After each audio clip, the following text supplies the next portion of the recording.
Hello everyone. Let us introduce ourselves first. My name is Joshua Manuel Sinarito. And my name is Dimas Satria Wijaya. And my name is Cecilia Amanda. Today we will be hearing and discussing about 3 podcasts that we have chosen from the internet. Each podcast is about 6 minutes long. So now please have a listen to the first podcast.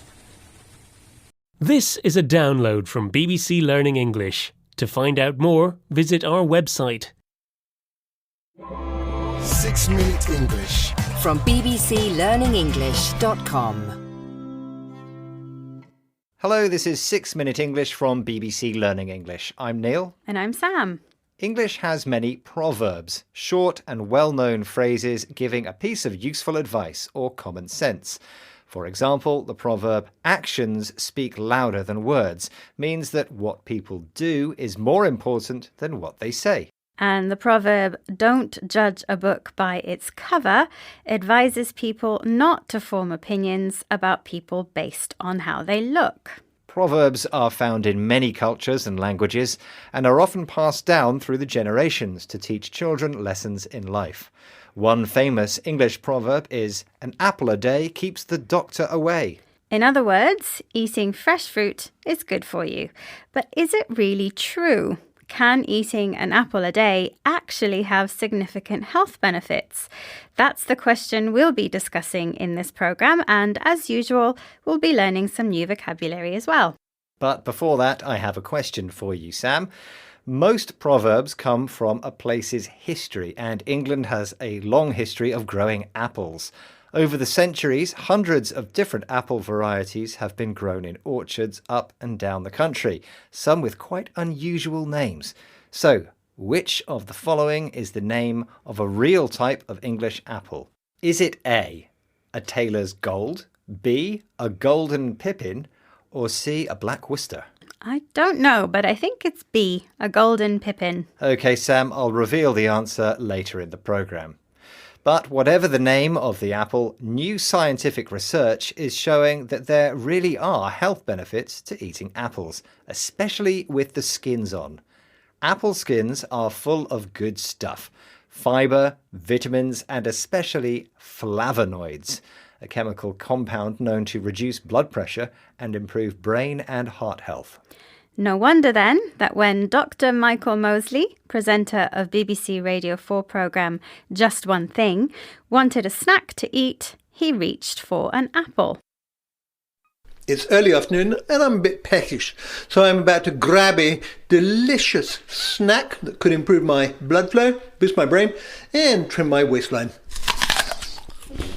This is not some exotic superfood.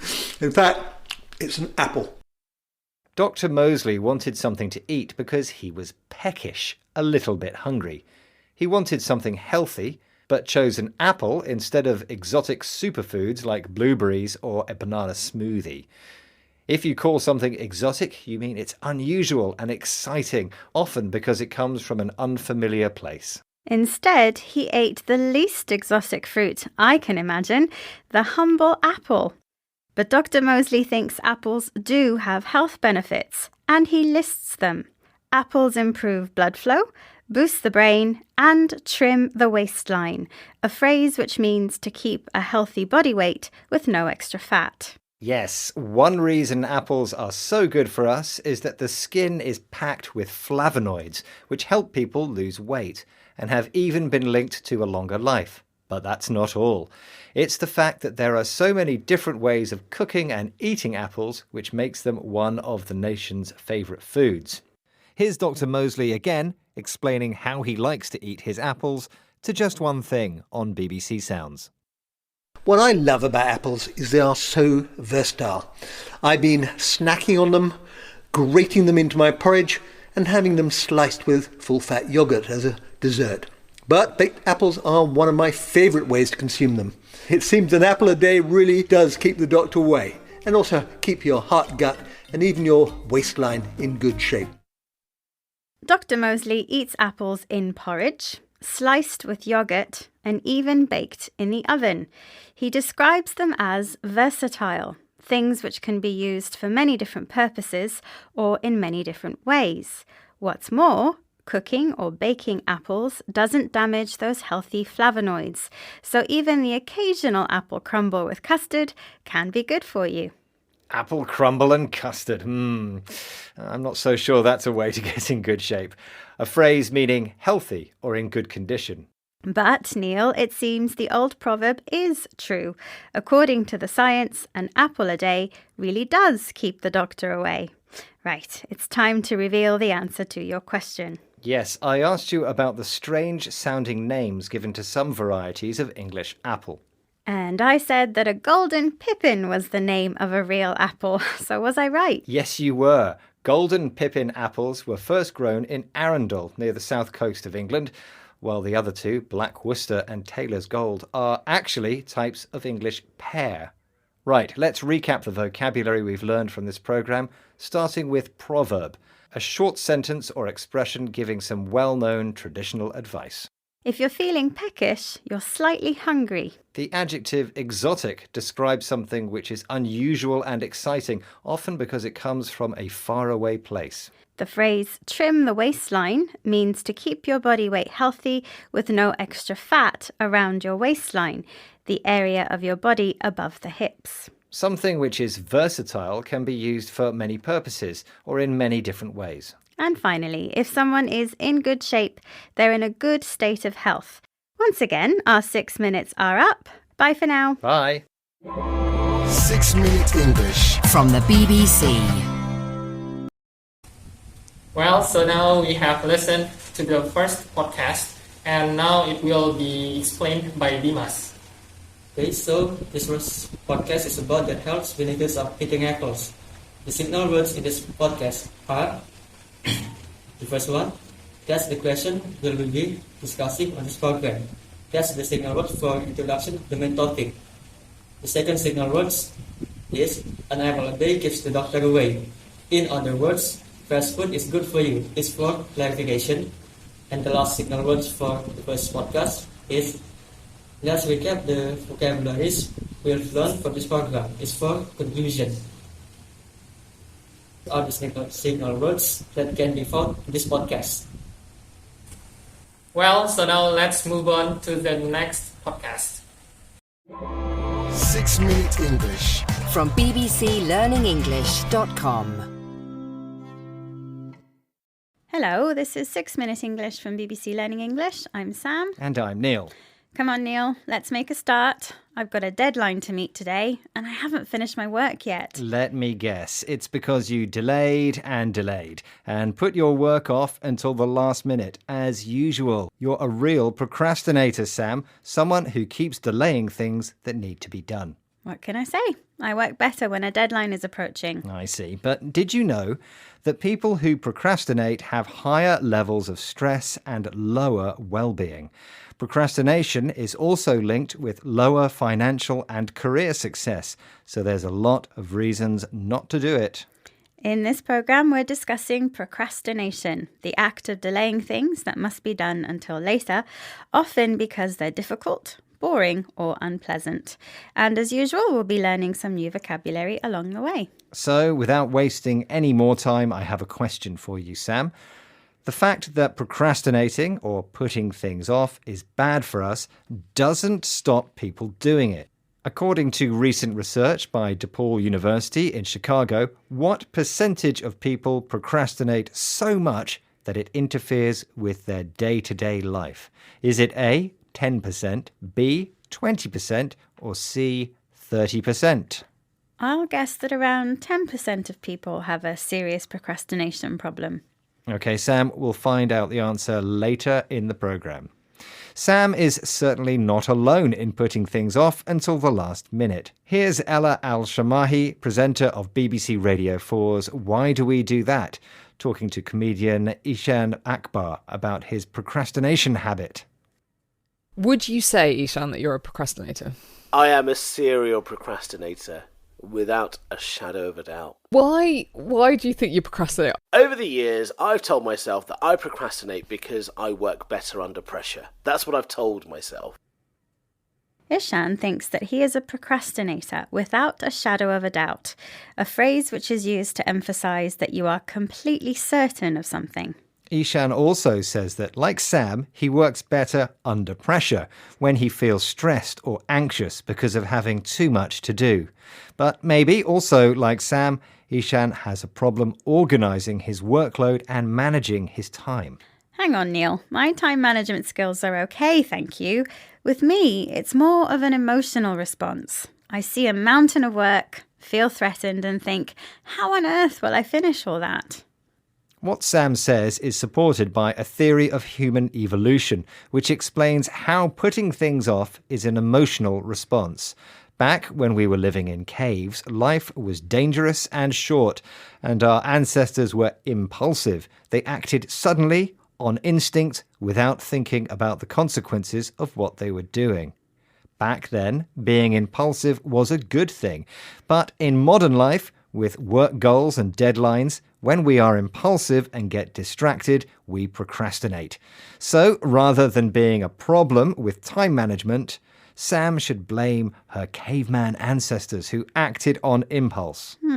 Let's listen again to comedian Ishan Akbar talking about how he feels when he procrastinates. A lot of stuff you read about procrastination focuses on the time management element of it. Yeah.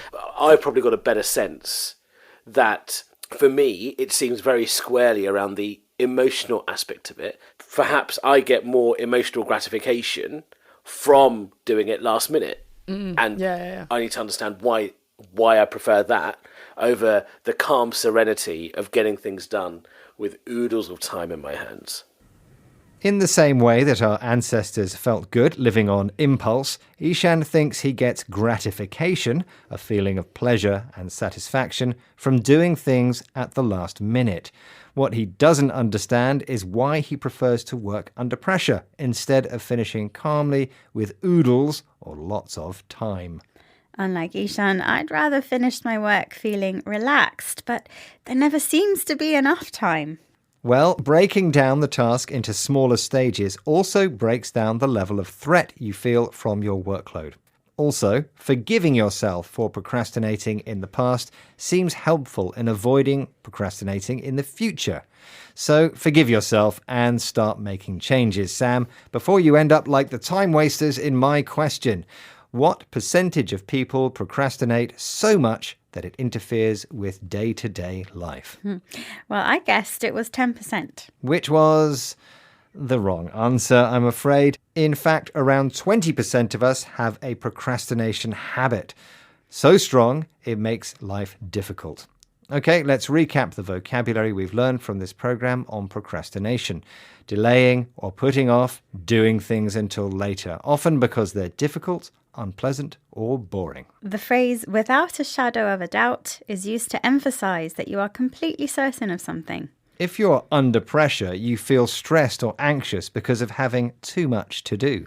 Impulsive behavior is sudden and spontaneous, done without thinking about the consequences. Gratification means a feeling of pleasure and satisfaction. And finally, when you have oodles of something, you have a very large amount of something pleasant, like time, which once again, we've run out of. I'm rushing off to finish my work, Neil, but remember to make time to join us again soon here at 6 Minute English. Bye for now. Goodbye. 6 Minute English. From bbclearningenglish.com. Very well. So now we have listened to the second podcast. And now it will be explained by Cecilia. So this second podcast is about why we procrastinate, and the signal words in this podcast are the first one. Let's make it start. It's for introduction of the main topic. The second one is in this program. We're discussing the act of delaying things that must be done until later, often because they are different, boring, or unpleasant. It is for introduction of the main topics. And the last one is let's listen again to comedian. It's for change of topic. And those are the signal words can be found in this second podcast. Okay, so now let's move on to the last podcast. 6 Minute English. From bbclearningenglish.com.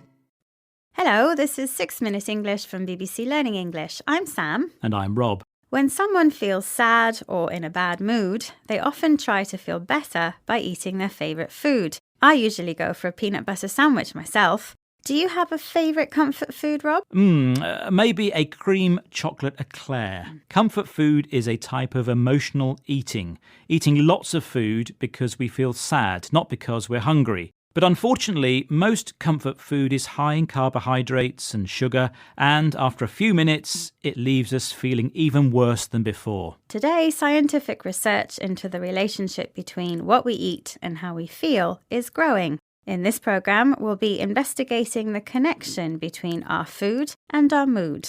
We'll hear how healthy eating makes us feel better, and of course, we'll be learning some new vocabulary as well. Great. But first, I have a question for you, Sam. People who link what we eat with how we feel make a simple argument. The food you eat supplies nutrients and energy to the brain, and the brain controls our emotions.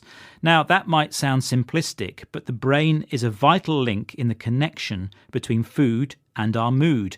So, Sam, my question is, how much of the body's total energy is used up by the brain? Is it A, 10%, B, 20%, or C, 30%? That's a good question. I'll say it's A, 10%. Right, well, I'll reveal the answer later in the programme.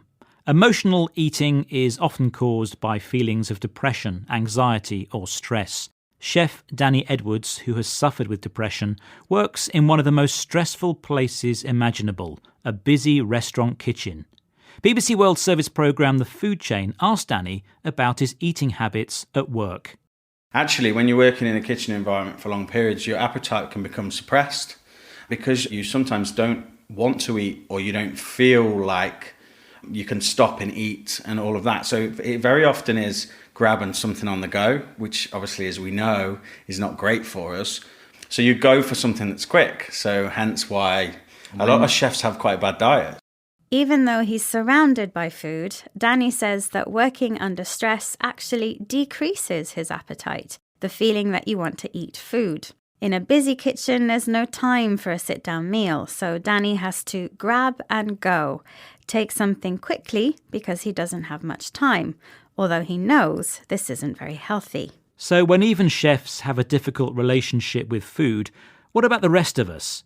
Professor Felice Jacka is an expert in nutritional psychiatry. She studied the effect of eating a healthy diet. Foods such as fresh fruit and vegetables, whole grain cereals and olive oil on people suffering depression. Professor Jacka found that the patients whose mental health improved were the same patients who had also improved their diet. But Professor Jacka's ideas were not accepted by everyone. Here she explains to Jordan Dunbar, presenter of BBC World Service's The Food Chain, about the opposition her study faced from other doctors. So I proposed to do this for my PhD study, and everyone thought I was a bit bananas, and there was quite a bit of, I guess, eye-rolling maybe. I'm not surprised by that because the discipline of psychiatry was very medication and brain-focused. What did people say in the field? Were they sceptical? Oh, hugely sceptical and sometimes very patronising.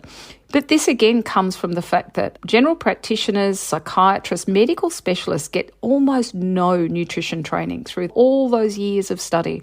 When Professor Jacka investigated the link between food and mood, her colleagues thought she was bananas, a slang word meaning silly or crazy. They rolled their eyes, a phrase which describes the gesture of turning your eyes upwards to express annoyance, boredom or disbelief. Other colleagues were patronising. They behaved towards her as if she was stupid or unimportant. Professor Jacka thinks this is because most doctors have little or no training about nutrition and the effect of food on mental health. But her groundbreaking research, named The SMILE trial, has been successfully repeated elsewhere, clearly showing the link between eating well and feeling good. So the next time you're feeling down and your brain is calling out for a donut, you might be better eating an apple instead. And speaking of brain, Sam, it's time to reveal the answer to my question. Aha, yes, you asked me how much of the body's energy is used up by the brain. And I guessed it was 10%. Well, I'm afraid you are wrong.